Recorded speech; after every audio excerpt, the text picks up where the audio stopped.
혹시 우리 회사는 괜찮겠지? 이렇게 생각하고 계신가요? 어쩌면 그 생각이 가장 위험할 수 있습니다. 여러분이 모르는 사이에 해커들이 우리 회사를 공격하는 방식이 완전히 달라졌거든요. 예전에 쓰던 방어벽만 믿고 있다가는 정말 한순간에 모든 걸 잃을 수도 있어요. 그래서 오늘은 해커들의 최신 무기, 그 세 가지를 낱낱이 파헤쳐 보겠습니다. 자, 16%. 이게 무슨 숫자일까요? 바로 지난 1년 동안 사이버 공격 때문에 보험금을 청구한 건수가 늘어난 수치입니다. 무려 16%나 늘어난 거죠?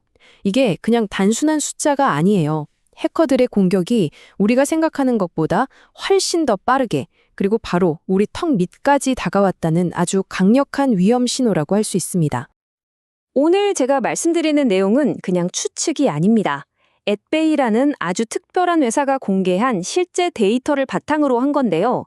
앳베이는 보험, 그러니까 인슈어런스랑 보안, 세큐리티를 합친 인쇼섹이라는 분야의 회사예요.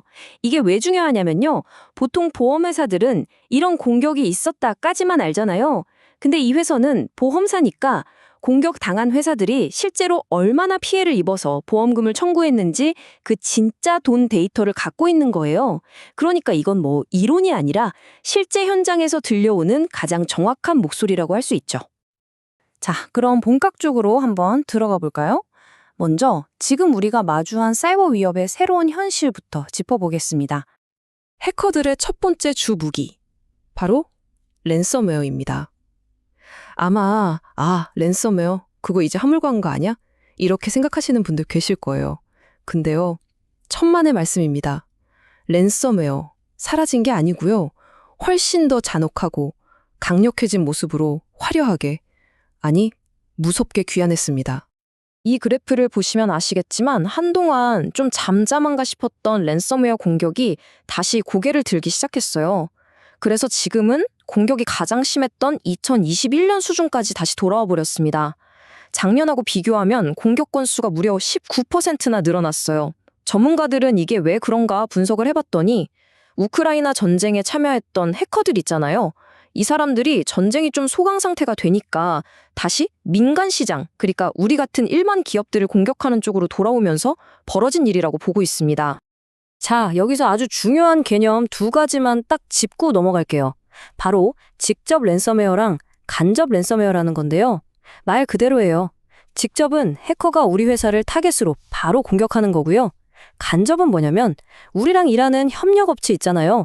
거기가 공격을 당했는데 그 불똥이 우리 회사에까지 튀는 경우를 말하는 겁니다.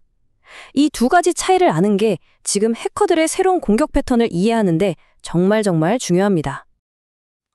그런데 좀 이상한 점이 있어요. 데이터를 보니까 전체 평균 피해액은 오히려 5%가 줄어서 16만 6천 달러가 됐다는 거예요. 그럼 뭐죠? 해커들 공격이 좀 약해진 걸까요? 좋은 소식일까요? 전혀요. 사실 여기에는 아주 무서운 진실이 숨어 있습니다. 바로 이게 진짜 반전입니다. 평균 피해액이 낮아진 이유는 피해액이 적은 자잘한 공격들, 일종의 잔챙이 공격들이 엄청 늘었기 때문이에요. 하지만 정말 중요한 건 이거죠. 우리 회사를 아예 마비시켜버리는 진짜 치명적인 직접 랜섬웨어 공격의 피해액은요, 평균 46만 8천 달러. 와, 우리 돈으로 거의 6억 원이 넘는 돈인데 이게 역대 최고치입니다. 이게 바로 평균의 함정이라는 거죠. 아니, 그럼 이렇게 치명적인 공격은 대체 어디로 들어오는 걸까요? 놀라지 마세요. 무려 80%가 바로 원격 접속 프로그램에서 시작됩니다. 그러니까 직원들이 재택근무하면서 집에서 회사 컴퓨터에 접속할 때 쓰는 VPN 같은 거 있잖아요. 바로 그 프로그램의 약한 고리를 파고드는 겁니다. 우리가 편하자고 열어놓은 작은 문이 어느새 해커들에게는 활짝 열린 고속도로가 되어버린 거죠. 자, 이제 해커들의 두 번째 무기입니다. 바로 공급망 공격. 저는 이걸 도미노 효과라고 부르고 싶어요. 왜냐하면 이제 해커들은 딱 한 군데만 공격해서 수십, 수백 개의 회사를 한꺼번에 무너뜨리거든요. 정말 무서운 방식이죠. 최근에 이런 일이 있었죠. CDK 사이버 공격으로 자동차 대리점들 며칠간 마비. 이 사건이 공급망 공격이 얼마나 무서운지 아주 잘 보여줍니다. CDK 글로벌이라는 회사가 있는데 여기가 자동차 딜러들이 쓰는 소프트웨어를 만드는 곳이에요. 근데 해커들이 바로 여기를 공격한 겁니다. 그랬더니 어떻게 됐을까요?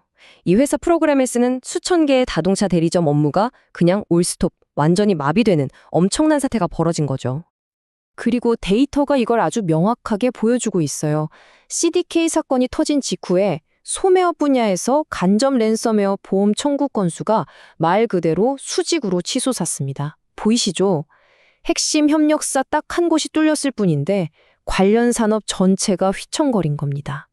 이게 바로 공급망 공격의 위력이에요. 이걸 전문 용어로 제3자 리스크라고 부릅니다. 쉽게 비유를 들어볼게요. 우리가 우리 집 현관문은 막 최첨단 도어록으로 잠가놨어요. 엄청 튼튼하게. 근데 아파트 들어오는 공동 현관문이 그냥 활짝 열려 있다면 어떨까요? 아무 소용 없겠죠.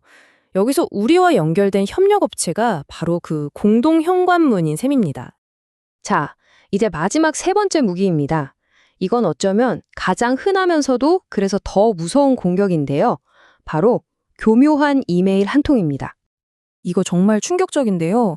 기업에서 돈이 빠져나가는 금융사기 사건을 전부 분석해봤더니 10건 중에 8건 이상, 정확히는 83%가 딱 이메일 한 통에서 시작된다는 겁니다. 해커들한테는 복잡한 해킹 프로그램보다 이메일이 훨씬 더 확실한 ATM, 현금 인출기나 다름없는 거죠. 아니, 근데 왜 그럴까요? 해커들이 왜 그 복잡하고 어려운 시스템을 뚫으려고 하는 대신에 이렇게 이메일로 사람을 공격하는 데 집중하는 걸까요? 이유는 간단합니다. 전쟁터가 바뀌었기 때문이에요. 이제 사이버 전쟁은 기술과 기술의 싸움이 아닙니다. 바로 기술과 사람의 심리 사이의 싸움이 된 거죠. 해커들이 사람을 노리는 이유는 아주 명확해요. 첫째, 요즘 생성형 AI가 너무 발달해서 그냥 원어민이 쓴 것처럼 완벽한 피싱 메일을 순식간에 만들어낼 수 있거든요.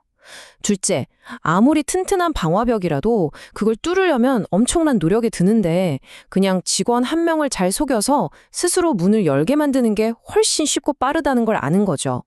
결국 가장 약한 고리는 기술이 아니라 사람의 실수라는 걸 해커들이 너무나 잘 알고 있는 겁니다.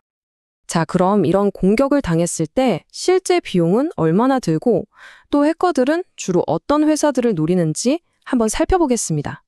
피해액을 보면 정말 입이 떡 벌어집니다. 직접 랜섬웨어에 당하면 평균 6억 원 이상이 날아가고요. 우리 협력업체 때문에 피해를 보는 공급망 공격도 평균 3억 원, 그리고 이메일 사기 한 번에 약 1억 2천만 원의 손실이 발생합니다. 정말 한순간의 실수 한 번에 회사에 어마어마한 타격을 주는 거죠. 그럼 해커들은 주로 누구를 노릴까요? 대기업일까요? 아닙니다. 바로 중견기업이에요. 특히 연매출 300억에서 1,300억 사이의 기업들을 노리는 공격이 무려 46%나 폭증했어요.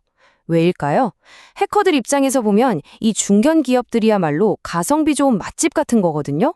랜섬 요구하면 돈을 낼 능력은 충분히 있는데 보안 시스템은 대기업만큼 철통 같지는 않으니까요. 딱 공격하기 좋은 최적의 먹잇감인 셈이죠. 자, 이제 마지막으로 조금 더 먼 미래를 내다보는 이야기를 해보려고 합니다. 이 보고서는요, 지금 수평선 너머에서 아주 거대한 폭풍이 몰려오고 있다고 경고하고 있거든요. 앞으로 사이버 보안의 판도를 완전히 뒤흔들 수 있는 어떤 지정학적 사건에 대한 무서운 예측입니다. 이 문장 하나에 모든 게 담겨 있습니다. 잘 들어보세요. 우크라이나 전쟁이 끝나면 더 큰 사이버 전쟁이 시작된다. 이건 그냥 소설 같은 얘기가 아니에요. 데이터를 기반으로 한 아주 차갑고 냉정한 경고입니다. 보고서가 예측하는 시나리오는 이렇습니다. 먼저 전쟁이 끝나면 전쟁에 참여했던 최고 수준의 사이버 요원들이 이제 할 일이 없어지겠죠. 이들이 대거 사회로 돌아올 겁니다. 그리고 이 사람들 중 상당수가 전쟁터에서 갈고 닦은 그 국가대표급 해킹 실력을 돈벌이에 사용하게 될 거라는 거예요. 무슨 말이냐면 전쟁으로 실전 훈련까지 마친 해커 군대가 전 세계 기업들을 상대로 역대급 사이버 공격을 퍼부을 수 있다는 정말 생각만 해도 소름이 돋는 그런 전망인 거죠. 오늘 함께 살펴본 내용이 여러분의 소중한 비즈니스를 지키는 데 조금이나마 도움이 되었으면 좋겠습니다. 만약 오늘 이야기가 유용하셨다면요. 앞으로도 이런 중요한 정보들 놓치지 않으시도록 채널 구독과 좋아요 꼭 좀 부탁드리겠습니다. 감사합니다.